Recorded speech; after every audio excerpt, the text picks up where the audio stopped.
राहुल गांधी की भारत जोड़ो यात्रा आज श्रीनगर में खत्म हो गई। कांग्रेस पार्टी और राहुल गांधी की इमेज को यात्रा से कितना फायदा हुआ है, इस पर चर्चाएं की जा रही हैं। राहुल की इस यात्रा में कई ऐसे बयान आए जो हेडलाइन बने। उन्होंने संघ पर निशाना साधा, बीजेपी पर निशाना साधा, मोदी शाह पर निशाना साधा, कभी कभी विपक्षी दलों पर भी कमेंट किया। लेकिन आज कश्मीर में राहुल गांधी ने अजीत डोवाल को भी निशाने पर ले लिया। हिंसा, डर और नफरत की बात करते हुए राहुल मोदी और अमित शाह का जिक्र करेंगे, यह तो सबको पता था, लेकिन उन्होंने अजीत डोवाल को टारगेट पर क्यों किया, यह रहस्य वही बता सकते हैं। राहुल ने अपने भाषण में बार बार पुलवामा का जिक्र करते हुए दिग्विजय सिंह के बयान से हुए नुकसान की भरपाई करने की भी कोशिश की। राहुल ने आज फिर से इंदिरा और राजीव के बलिदान का जिक्र करके गांधी परिवार की कुर्बानियों का इमोशनल कार्ड भी खेला। मैं हिंसा को समझता हूं, मैंने हिंसा सही है, देखी है।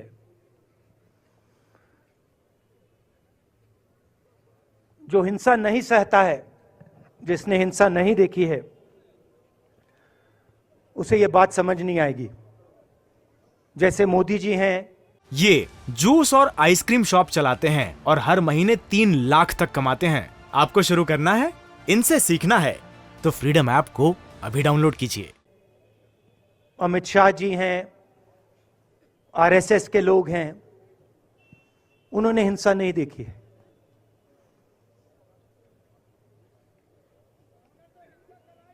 डरते हैं, नहीं डरते हैं, देखिए डरते हैं। यहां पे हम 4 दिन पैदल चले, मैं आपको गारंटी देके कह सकता हूं कि बीजेपी का कोई नेता ऐसे नहीं चल सकता है। और इसलिए नहीं क्योंकि जम्मू कश्मीर के लोग, इसलिए नहीं क्योंकि जम्मू कश्मीर के लोग उनको चलने नहीं देंगे, इसलिए क्योंकि वो डरते हैं। खैर, मैं अपने जम्मू कश्मीर के लोगों को, युवाओं को, बुजुर्गों को और आर्मी के लोगों को, सीआरपीएफ, बीएसएफ लोगों को थोड़ा सा बताना चाहता हूं। देखिए, मैं जब 14 साल का था, स्कूल में था, सुबह ज्योग्राफी की क्लास में था, मैं पढ़ रहा था, सामने बैठा था और मेरी एक टीचर आई, अंदर आई और उसने कहा, राहुल तुम्हें प्रिंसिपल बुला रहा है। मैं बदमाश था, बहुत बदमाश था जब छोटा था। बहन से पूछ सकते हो क्या क्या करता था मैं, अभी भी करता हूं।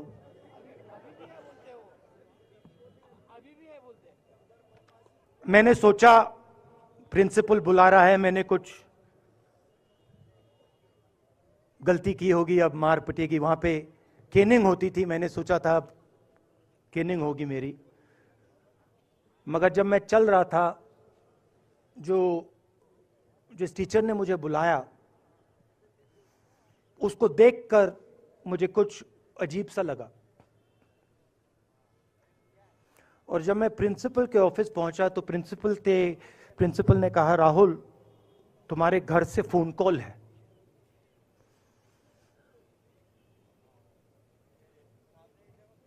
और जब मैंने उसके शब्द सुने, मुझे पता लग गया कुछ गलत हो गया है।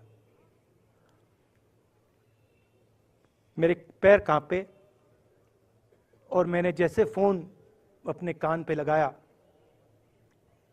तो मेरे मां के साथ एक औरत काम करती है, वो चिल्ला रही थी,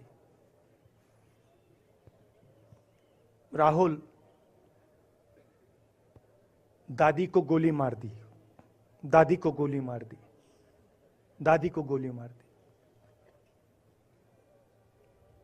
14 साल का था।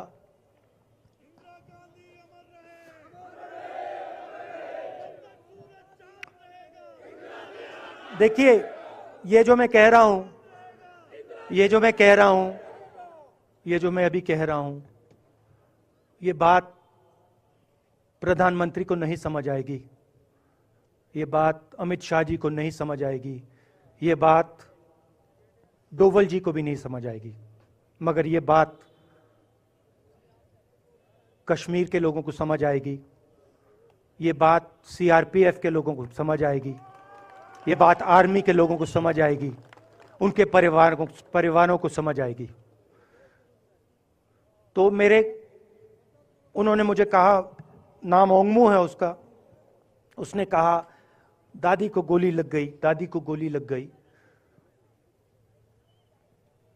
और फिर मुझे गाड़ी में वापस ले गए, प्रियंका को मैंने स्कूल से उठाया, मैं वापस गए।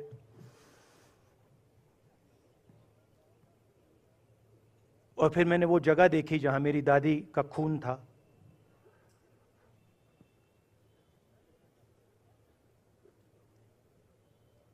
पापा आए, माँ आई। माँ बिल्कुल हिल गई थी, बोल नहीं पा रही थी।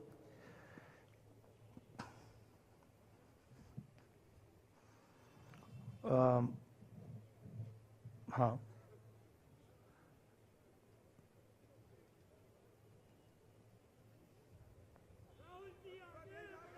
फिर क्या हुआ?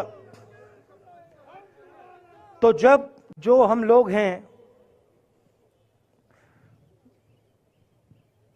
जिन्होंने हिंसा देखी है,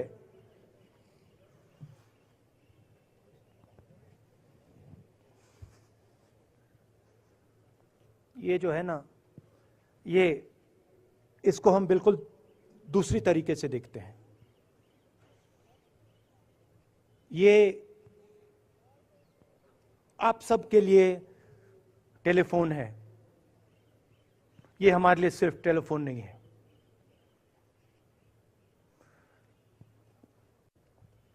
उसके बाद 6-7 साल बाद मैं अमेरिका में था और फिर से टेलीफोन आया। 21 में टेलीफोन आया। जैसे बहुत सारे, जैसे जो पुलवामा में हमारे सैनिक मरे थे, उनके घर टेलीफोन आया होगा। हजारों कश्मीरी लोगों के घर टेलीफोन आया होगा। सेना के परिवारों को टेलीफोन आया होगा। वैसा ही टेलीफोन आया। पिता के एक दोस्त थे, उन्होंने मुझे फोन किया और कहा, राहुल बुरी खबर है। मैंने उनसे कहा, मैं जानता हूं, पापा मर गए। कहते हैं हाँ। मैंने कहा धन्यवाद, फोन रख दिया। तो मेरा कहना है जो हिंसा करवाता है, जैसे मोदी जी हैं, अमित शाह जी हैं, अजीत डोवल जी हैं, आरएसएस के लोग हैं, वो इस बात को समझ नहीं सकते हैं, वो दर्द को समझ नहीं सकते हैं। हम समझ सकते हैं। पुलवामा के जो सैनिक थे, उनके बच्चों के दिल में क्या हुआ मैं जानता हूं। मेरे दिल में वही हुआ है जो यहां पे कश्मीर में लोग मरते हैं, उनके दिल में क्या होता है। जो फोन कॉल आता है, क्या लगता है, वो मैं समझता हूं, मेरी बहन समझती है। शेरे कश्मीर स्टेडियम में जब राहुल गांधी ने अपना भाषण दिया तो आज काफी भावुक राहुल गांधी दिखे और स्टेडियम में उन्होंने कहा, जब भाषण दे रहे थे, कि मेरे को जम्मू कश्मीर के लोगों ने मुझे सिर्फ प्यार दिया है। मैं व्हाइट टी शर्ट पहन करके उतरा था और अगर वो टी शर्ट लाल भी हो जाती तो मुझे कुछ फर्क नहीं पड़ता। मैंने कहा कि टी शर्ट लाल पहनकर उतरा हूँ, टी शर्ट व्हाइट पहनकर उतरा हूँ और अगर कुछ होता है तो वो उसकी मुझे परवाह नहीं है। तो राहुल गांधी काफी भावुक भी दिखे, तमाम बातें उन्होंने की, लेकिन टी शर्ट वाली बात करके बाकी जो स्टेडियम में लोग बैठे थे उनको भी भावुक किया राहुल गांधी ने। मैंने सोचा, नहीं सुनिए, मैंने सोचा कि ऐसे करते हैं, मैं अपने घर वापस जा रहा हूं, 4 दिन पैदल चलूंगा, अपने घर के जो लोग हैं उनके बीच में चलूंगा और मैंने सोचा कि जो मुझसे नफरत करते हैं उनको क्यों ना मैं एक मौका दूं कि मेरी सफेद शर्ट का रंग बदल दें, लाल कर दें।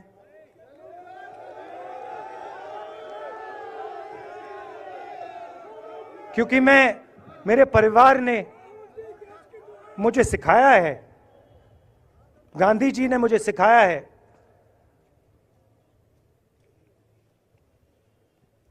कि अगर जीना है तो डरे बिना जीना है, नहीं तो जीना नहीं है।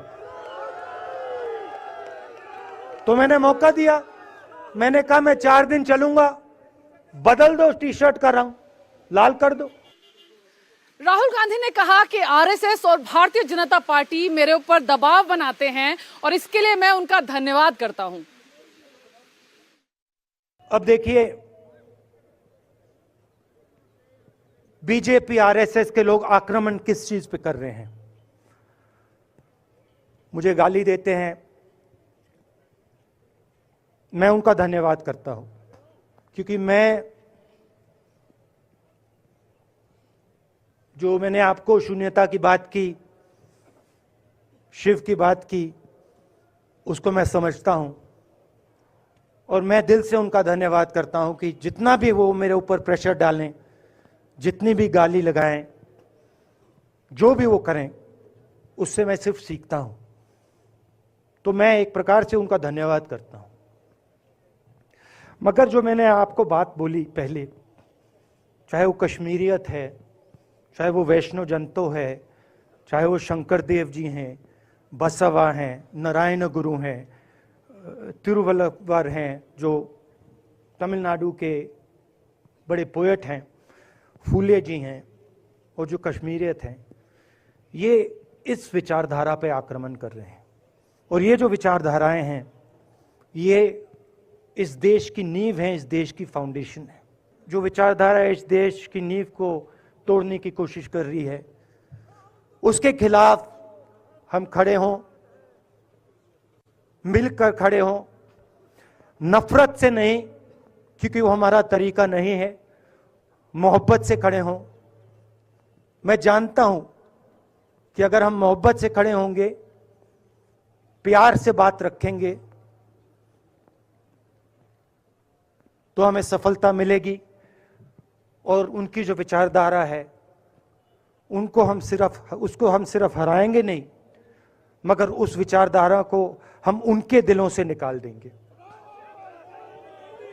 तो आपने, देश की जनता ने हमारा समर्थन किया।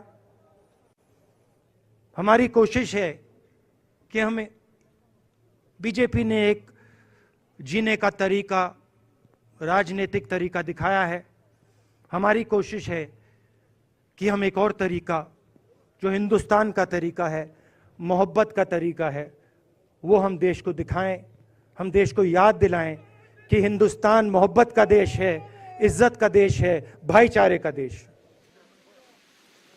शेरे कश्मीर स्टेडियम में आज यूपी की महासचिव प्रियंका गांधी वाड्रा ने भी भाषण दिया और अपने भाषण में प्रियंका गांधी वाड्रा ने भारतीय जनता पार्टी और आरएसएस पर अटैक किया और कहा कि आज जो देश में राजनीति चल रही है उससे किसी का भला नहीं होने वाला। साथ ही उन्होंने कहा कि राहुल गांधी की ये यात्रा देश को जोड़ने की यात्रा है और इस यात्रा को भरपूर समर्थन जनता से भी मिल रहा है। यहाँ खड़े होते हुए गर्व महसूस हो रहा है कि कांग्रेस पार्टी ने एक ऐसी यात्रा की। ये जूस और आइसक्रीम शॉप चलाते हैं और हर महीने 3 लाख तक कमाते हैं। आपको शुरू करना है, इनसे सीखना है, तो फ्रीडम ऐप को अभी डाउनलोड कीजिए। जिसकी ओर पूरा देश देख रहा है और पूरे देश ने जिसका समर्थन किया। आज जो राजनीति देश में चल रही है, यहाँ खड़े होकर मैं कह सकती हूँ, उस राजनीति से देश की भलाई नहीं हो सकती। जो राजनीति बांटती है, तोड़ती है, वो देश का नुकसान करती है। इसीलिए एक तरह से यात्रा एक आध्यात्मिक यात्रा रही। हम सबका कर्तव्य कि जिस आधार पे ये देश बना,